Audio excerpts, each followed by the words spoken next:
আসসালামু আলাইকুম রহমতুল্লাহ। আশা করি আপনারা সকলে আল্লাহ তাআলার রহমতে ভালো আছেন।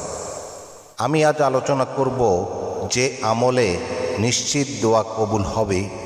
তো চলুন সেই আমলটি সম্পর্কে বিস্তারিত জেনে নিই। দোয়া কবুল হওয়ার আমল।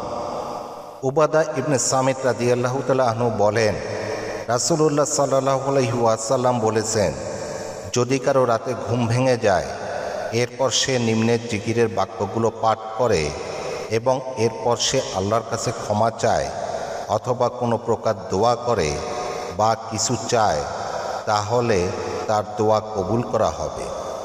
আর যদি সে এরপর উঠে ওযু করে তাহাজ্জুদের সালাত আদায় করে, তাহলে তার সালাত কবুল করা হবে।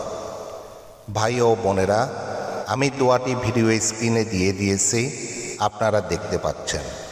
এই দোয়াটির অর্থ হলো, একমাত্র আল্লাহ ছাড়া কোনো হক ইলা নেই, তার কোনো শরিক নেই, রাজত্ব তারই, প্রশংসা তারই, আর তিনি সকল কিছুর উপর ক্ষমতাবান।